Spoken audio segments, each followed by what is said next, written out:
Hello everyone, welcome back to the Stretford review. This is my delayed review of the Manchester Derby, which obviously, for obvious reasons, I don't want to talk about, but I'm going to have to push through it and just, go through the post-mortem of that terrible performance. So yes, we lost 3-0 to Manchester City. I'd predicted a 1-1. I was kind of optimistic about this game. I was looking forward to it, and we just didn't show up at all. The problems were kind of evident an hour before kickoff when I saw the team news come out. When I saw that Baynder was in goal again, that was just, that was a major downer. In fairness, he didn't really do a lot wrong in the game, but it still didn't fill me with much confidence going into the game. And also, yet again, I feel like this is the only thing I talk about every single video, but once again, it's our midfield. I'm glad to see Gary Neville and the guys on Sky actually talked mainly about our midfield and the problems that we had. I feel like people haven't really been talking about that much this season for some reason. But in this game, it was so evident. We were just completely outplayed, outthought. There was so much space in the middle. Ugarte and Bruno in the midfield too. It was just a terrible idea. Fernandes doesn't have the tactical discipline to play that role, and Ugarte just isn't a real footballer. People argue that he's got legs and he can cover ground, and I guess he can kind of cover ground, but there's no point covering ground if you're not good at passing or tackling or intercepting. Like, he just covers ground, that's literally it. And I think Amram's biggest mistake was not moving Bruno to the number 10 today. I think the fact he went with an Amad and Mbeumo Sesko front three, it was very attack-minded.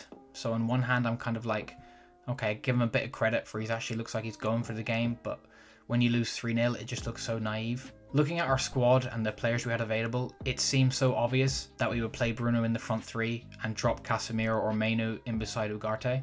Because although Bruno isn't tactically disciplined to play in a midfield too, when he's in that front three, he can run up and down, track back, all that kind of stuff, and turn that midfield two into a midfield three when needs be, and leave the two guys up front on their own. Because before the game, I kind of expected us to go for maybe a Casemiro, Mainu, two in the middle, and Bruno in the front three, but Bruno can drop in to make that midfield to a midfield three out of possession, and we can kind of have two narrow forwards and then Mbeumo and Sesko to kind of run the counterattacks. But I don't know, Amarim clearly had different ideas. A lot of people have already said this, but the fact that in this system, it relies heavily on our wing backs being able to create good quality chances for our forwards, that's only a good thing if your full backs are like Trent and Robertson, who, if you remember in that Liverpool team, were elite chance creators. Dorgu, for every good cross or good ball, he has 4 or 5 bad ones. He's nowhere near efficient enough with his final ball to be the main guy in our attacking system in terms of chances created. There was a stat going around, like, apparently Bruno didn't have any touches in the box. The most touches in the box and the most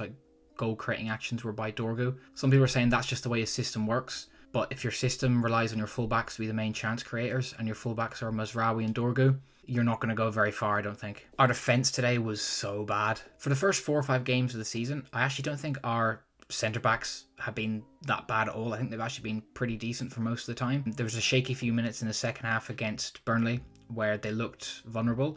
But apart from that, most of our defensive issues were kind of our midfield and also our goalkeeper. Our actual defenders seem to be doing okay, but that completely changed today. Shaw especially, Shaw got absolutely skinned for the first goal by Doku, who fed it into Foden, who scored. Shaw just looked off it today. Physically, he wasn't there. Doku skipped past him so easily. Haaland bullied him for the second goal. He was horribly out of position for the third goal. I mean, our defensive line for that third goal was just, it was a joke. There were still 25, 30 minutes of added time left in that game when City got their third goal. There wasn't 5 minutes to go and we were throwing everything at it. We could have just been a bit more careful, but we threw everyone forward and we let Haaland have half the pitch to himself. And I mean, no one in the stadium or anyone who watched that match thought Haaland was going to miss when he was running through for that third goal. There was just no shot he was going to miss that. I think our only real player who came out with any sort of credibility for that game was probably Mbeumo. He had a few good chances. Donnarumma made an amazing save. Donnarumma started, actually. It was weird. I predicted Lemens would start for us and Donnarumma would be on the bench for City, but it was actually the other way around. Pep threw Donnarumma straight in, whereas it looks like Amarim's going to ease Lemens in. Hopefully he gets a start when we play Chelsea at the weekend, but that remains to be seen. But yeah, Mbeumo had a volley in the second half, which was a good save from Donnarumma. He had a curling shot in the second half as well. He actually missed a sitter as well when Amad smashed it across to him and it kind of just hit him, then hit Donnarumma's leg and go out. It wasn't really a sitter, I suppose. It was kind of just the ball hit him more than anything. But Mbeumo looked like our only threat throughout this entire game. We tried to play Ahmad in that left 10 role, which in fairness, he did kind of play that role away at City last year, and it led to him scoring the winning goal. But yeah, I mean, when I saw Ahmad at that left 10 position, I was immediately worried about the midfield. I think everyone thought Bruno would start in the front three, but this manager just has his own philosophy, as he keeps talking about. He keeps telling us that he's going to die by his philosophy, which is, I mean, that is such a red flag for a manager who refuses to change his system. And I know he's saying he's sticking to his philosophies, but I think you can very easily stick to your philosophies while also changing your formation. You should never die by a formation. There's maybe an argument that you can die by your philosophy, your way of playing, but your formation should never be something you die by. Your formation should be something you alter and tweak when it needs be. And we have like 31 points from our last 31 games. It has never been more evident that we need a change of system and a change of formation. But Amram keeps saying, no, I'll change it when I feel like I want to change it. I'm telling you right now, if he gets some bad results in the next 2-3 weeks, he's going to be in a lot of trouble. Like if we lose against Chelsea, and I don't even know who we have after Chelsea, but if we lose that or get a point or something, he's in big trouble. He needs to start winning games so quickly, because I genuinely think in 2-3 weeks time, if nothing changes, he's going to be very close to getting sacked. I am worried about Sesko as well. Sesko offered absolutely nothing in this game. He hasn't offered anything so far. I don't know, man.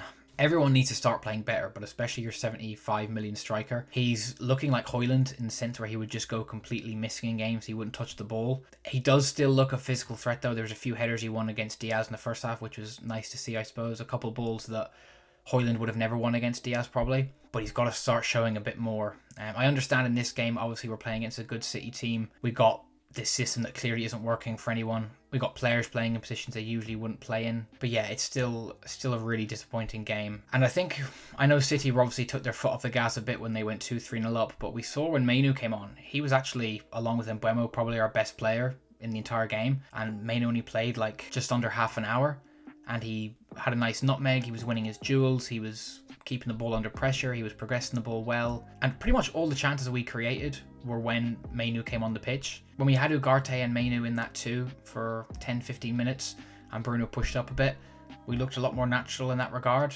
But he seems to have something with Mainu where he just doesn't trust him. But I mean, you could see today we really struggled without Mainu. I know there's questions about his physicality and his stamina and his pace, and hindsight's an amazing thing. I mean, if Mainu started today, we still could have lost 3-0 again. It might not have changed the game at all. But when you saw how he played when he came on and how he pushed City back just with his ability to take the ball, hold the ball and progress the ball, it looks like a no-brainer to start him, to be honest. Like, one thing you've got to be able to do when you come away to City is to be able to keep the ball for extended periods of time. Guardiola has City so well organised in terms of pressing and structures that your midfield players need to be able to progress the ball. And a midfield two of Fernandes and Ugarte, the only player in that two who can progress the ball well is Fernandes, and that's if he hits an amazing pass. We know Bruno has an amazing passing range, but in terms of actually receiving the ball in the half turn, going past players, keeping it nice and easy, that's what Mainu's amazing at, and he would have been amazing to have to progress the ball and push City back today. It just didn't happen, unfortunately. We were very lucky as well to not concede 2 more goals. Haaland missed an absolute sitter before his second goal. Reinders missed a big chance as well, going one-on-one with Bayındır. So it easily could have been 4-5-0. And apart from that Mbeumo volley and the Ahmad cutback that hit Mbeumo, we really didn't create enough at all. And yeah, this is a much more of a low energy video today, because it's been a couple of days since the derby and it just completely took the wind out of me. Like, I was optimistic and I was just kind of smashed back down to reality. We were already in reality, really. We knew we weren't very good, but it's the hope that kills you. When we saw little signs against Arsenal, then against Burnley, we're like, maybe there's something here. And I'm really unsure about the manager now. I don't really like asking for managers to be sacked or anything like that. I mean, it has to be done sometimes. But genuinely, if nothing has improved this time next month, October time, middle of October, end of October, it's going to be very difficult for me or anyone to justify why he should stay at the club any longer. And I know we have so many problems above Amorim in terms of owners and Glazers and Ratcliffe and Barada and Wilcox, all these people, you know, look, we don't know who exactly. I don't think there is one particular person or group of people that is responsible for it. I think it's a collective. The players as well. Like, we can blame Amorim today, and he does take blame today for his team selection and the way he lined up the team. But also, you look at the way Luke Shaw defended today, that has nothing to do with Amorim. The players have to take a large chunk of the responsibility. I always feel like player responsibility is kind of 60-70% in how well a team performs. I think managers are kind of that last 25-30% to give you the extra edge and stuff. I think the managers give you a good base, let the players express themselves, and then the manager might give you that little bit of edge at the end with a substitution or a tactical tweak, that kind of thing. But generally, 70% of the winning and the responsibility comes down to the players, and that's just my opinion. But still, I can't excuse Amorim's first year at the club. He's been here nearly a year. I think he's 9-10 months here now. He has got the worst record of a permanent Man United manager since the end of World War II, which is just insane. I thought we killed fascism in Europe 70 years ago, but some of these Amorim ideas are reminding me of those dark time. But yeah, guys, I don't know what to say. I don't think I'm going to do a preview for the Chelsea game. I'm just, I need United to give me something back. I'm trying to put in as much as I can into this club this season. But honestly, and I have no idea what Amorim's going to do. If Amorim changed his formation against Chelsea, I would immediately give him an extra 5-6 weeks at the job, because it means he's finally stopped being stubborn and he's ready to admit that this isn't working. He hasn't got the players, or the players aren't responding to this specific idea, and it might not be fair. Again, in an ideal world, the players respond to all your ideas in a positive manner, but this is the real world. This is football. This is the Premier League, Manchester United. You can't have it every way. You can't always get what you want, essentially. And I think Amorim needs to realise that sooner rather than later. He doesn't have to abandon all his principles or philosophies, but just do some tweaking to win some games. You got to win games at the end of the day. And hopefully that next win can come on Saturday against Chelsea, but I'm really not positive or optimistic for that game. But yeah, I'll probably leave it for a Chelsea preview this week, but I'll be back early next week to talk about the United-Chelsea game. And hopefully this time I'll be talking about 3 points for United. Thanks very much for watching, guys. It's been a terrible game, terrible week, but look, we move on, and hopefully this week will be better. See you in the next one.